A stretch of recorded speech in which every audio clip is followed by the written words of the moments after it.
Sang-yu is a lonely, poor scriptwriter with no job, no friends, and dead parents. His main problem, however, is that he hasn't been able to sleep in over half a year because every time he does, a demon appears in his dreams and transforms them into violent nightmares. Tonight, Sang-yu is dreaming about being in the subway when the demon arrives, grabs him by the hair and after making a hole on the floor, puts his head through it, killing him.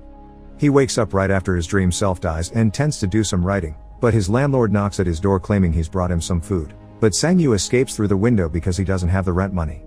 As he walks the streets, he remembers all the experts he's visited on the subject of dreams, psychologists, doctors, scientists, religious devotees and the like.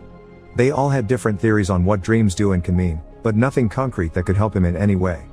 He stops at a food stand and asks for a crepe with no eggs because that's all that he can afford, but the crepe man adds an egg anyway as a free treat. While he waits for his meal to be done, he watches the cafe across the street where Hua, the girl he has a crush on, works. He met her years ago when he was hanging out at a bar with some friends and she was there playing with her band. Her singing voice was beautiful, and he has been thinking about her since then.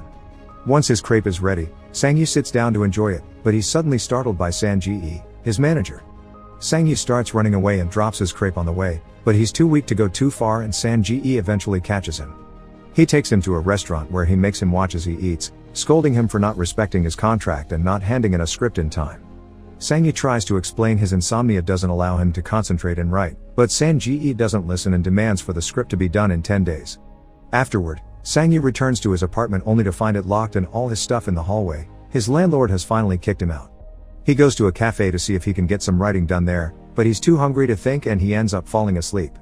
The demon appears behind him then, puts his chains around Sang-yu's neck and starts banging his head on the table. Once again, Sang-yu wakes up in the morning right after his dream self dies, and discovers his laptop has been stolen. Having lost his work tool and starting to feel like he can't tell nightmares apart from reality, Sang-yu sends San-ji a message telling him he'll kill himself and reunite with his parents. He chooses the roof of the building across Hua-er's cafe and watches her as he steps onto the edge, ready to jump, but the crepe man interrupts him by offering him free food. The man joins him on the roof and while Sang-yu eats, he tells him about people's different views on death and dreams, and reaches a simple conclusion. When Sang-yu is having these nightmares, he should tell himself I'm dreaming to be able to get out of them faster. Sang-yu stays on the roof watching Hua until night falls, then he sells his cell phone in order to get some money to buy food. He goes to a convenience store, where he considers stealing some things but changes his mind when he notices he's being watched. The food he purchases is eaten outside the store, where Sang-yu is shocked to be suddenly approached by Hua, who shows concern for him. This is too good to be true, and Sang-yu quickly sees why. Hua is actually the demon, who starts pushing him against the glass. This, to the store clerk, looks like Sang-yu is having some kind of panic attack. The demon picks up Sang-yu and as he stabs him with his sword, he throws him through the window. Sang-yu holds onto the sword as he remembers the crepe man's advice and reminds himself that he's dreaming, which allows him to wake up right in the middle of being thrown. In real life, he's also flying through the shattered glass, and while he isn't stabbed, he mysteriously finds the demon's sword in his hands. He runs away before the ambulance the clerk called for arrives, and he stays at the park all night, examining the sword and making sure he isn't dreaming again. In the morning, he goes to the flea market to sell it, and all the buyers' eagerness to buy makes him realize he has something valuable in his hands. So instead, he decides to go to a pawn shop, where they pay him the sword's actual value, 20,000. Sang-yu wastes no time and starts spending it. He gets a new computer, eats at a nice restaurant, and stays at a fancy hotel. When night falls, he takes some sleeping pills and waits for his usual dream to kick in. This dream is also happening in the hotel, so he leaves his room and explores the hallway, grabbing a vase and saying I'm dreaming. But nothing happens. He decides to explore a little more and that's when the demon appears, chasing after him with a giant gold axe. The demon hits him with his weapon and tosses him around, causing quite a number of injuries, but after a few hits, Sang-yu manages to grab the axe and says I'm dreaming. Once again, he wakes up with the weapon in his hands and no wounds to be seen. The axe is sold at the same pawn shop and the money is immediately spent again. Sang-yu gets nice clothes, a new car, and spends the night drinking with some women at a bar. When he returns to his hotel room though, he doesn't let them come inside with him, he just gives them money for a cab before going to bed. Tonight he's trying a new trick. He looks at pictures of an important museum on a book before falling asleep, and the trick works, because the dream happens in the same exact place he saw in the photographs. Sang-yu looks around, admiring all the antiques, before sitting to wait for the demon to arrive. This time it arrives with a firearm, which goes against his plan. Sang-yu begins running and dodging the bullets, but eventually the demon catches up with him and kills him. Sang-yu wakes up in his hotel bedroom, but since he didn't manage to grab anything, he doesn't want to leave the job unfinished so he swallows a sleeping pill. Back in the dream, he begins running again, and after dodging a couple of bullets with a particular exceptional jump, he grabs 2 antiques before saying "I'm dreaming" and waking up. This time, Sang-Yu takes the treasures to professional antique dealers that make business with rich collectors. He gets 2 million for them and some questions about his methods, but thankfully he manages to dodge them all. When he's leaving the shop, he's approached by an angry Sang-Ji, who had thought he was dead. Sang-Yu invites him to eat at a fancy restaurant and pays him back the money he had given him for the script, telling him he doesn't write anymore. The next day, he finally enters Hua Er's cafe, and after ordering a latte, he asks her if she recognizes him, but she doesn't. He also asks her why she's selling the cafe, and she explains it's because she has no clients and the shop only creates debt. Later at night, Sang-Yu gets drunk while having dinner with Sang-Ji, who wants to know the secret to his success. Sang-Ji takes Sang-Yu back to his hotel room, and after putting him into bed, he pretends to leave, only to come back and look at Sang-Yu's wallet and checkbook. He's suddenly startled when Sang-Yu wakes up with gold chains in his hands, and now that he knows the secret, begs his friend to let him help him with this new business of his, which Sang-Yu considers for a while. The following day, Sang-Yu buys Hua Er's cafe and tells her he still wants her to run it. They can share the earnings, but he'll be in charge of covering the losses. To show how grateful she is, she invites him to dinner, where they discuss their new shared business, and Hua Er expresses her suspicions of Sang-Yu wanting more out of this deal than just money. From then on, Sang-Yu goes into dream adventures regularly while Sang-Ji protects his sleeping body. Some of his dreams include, for example, robbing a bank, where he shows how much control he's learning to have over his powers. He's starting to fight the demon back and he can move objects around with his mind. He also starts bringing bigger objects back, like a red car. Sometime later, Hua Er's cafe is full of clients because Sang-Yu has sent Sang-Ji to pay people on the streets to come. He's also left a bag of money for the crate man as a thank you for the times he's shared a free meal with him. After the shop closes, Sang-Yu goes for a walk with Hua Er, who guesses based on only a few words that he's a scriptwriter. Sang-Yu begins to walk her home every day after work, and one night, he lets her drive the red car from his dream, which he tells her is for her. Such fortune makes her assume he's a very famous scriptwriter. While she drives through the night, Sang-Yu remembers the day he met her. After her show, he saw her crying after a fight with her ex, and afterward, he followed her to the movies a couple of times. Sang-Yu decides to take her to the movies in the present, which Hua Er accepts, but it also makes her wonder when they'll get to see a movie he wrote. Not wanting to be caught in his lie, Sang-Yu writes a script for real and gives it to Sang-Ji to read while he dreams. Since Hua Er is constantly in his mind, he dreams about being in bed with many copies of her, so he forces himself to wake up pretty quickly only to find Sang-Ji crying at how good the script is. Their plan begins then. They sell the script to a movie company, offering them their own money to hire the biggest stars and make a huge success out of it. They even create a special dinner event to commemorate him, and he takes Hua Er as his +1. There's even a special presentation that goes over his career, which of course is made up, claiming he wrote many successful movies but he didn't take credit for them because he wanted to travel and see the world.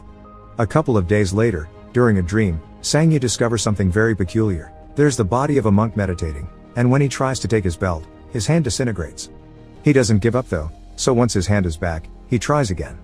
As he removes the belt from the monk, the man moves to touch his chest with 2 smoking fingers, but Sang-Yu doesn't look too worried about it. The usual demon doesn't show up, and the treasure and the monk disintegrate too. One night, Sang-Yu takes Hua Er to the roof where he almost kills himself and shows her a fireworks show he's prepared especially for her. When she wonders if he'll ever disappear in the same sudden way he showed up, he promises her he'll never let her. Afterward, they go to her apartment, and while she refreshes herself in the bathroom, Sang-Yu practices a possible confession. However, he finds himself having to leave because suddenly, there is something hitting him on the chest, and when he checks it in the mirror, he sees 2 smoking black lines on his skin. Once he makes it to his place, he ignores the party Sang-Ji is having with a bunch of women and goes directly to bed. Sang-Ji gets ready to collect tonight's treasure, but Sang-Yu tells him it's not necessary. This time he's sleeping alone.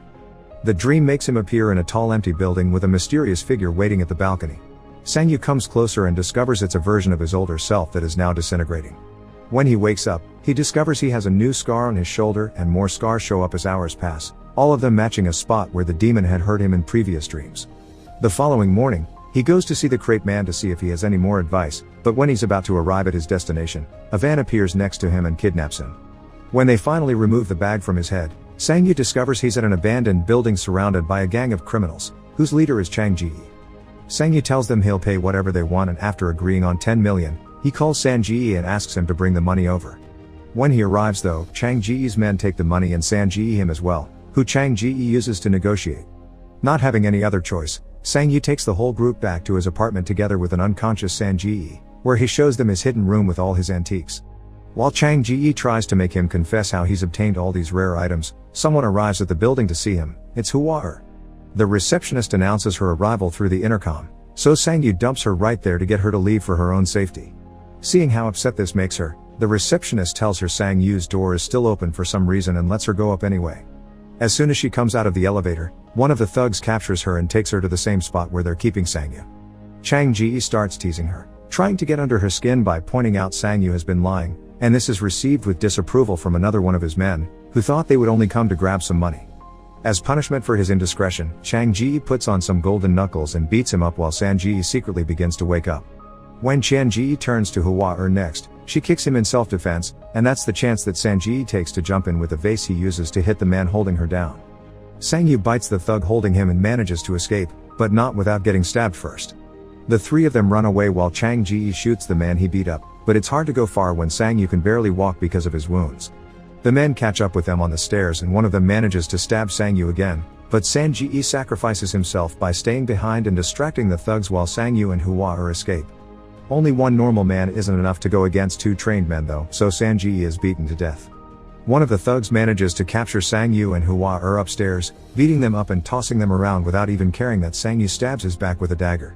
The two of them pass out and Sang Yu suddenly finds himself in some mysterious ruins, covered in a black substance that quickly goes away when he starts moving. After looking around, he touches a glowing door arch and starts seeing a flashback of his life the last few months, including both real life and dreams, and even a version of him that was taken by the ambulance that night outside the convenience store. When that's over, he walks to an area with a giant crystal wall, which he starts hitting as he repeated "I'm dreaming" over and over until he passes out from blood loss.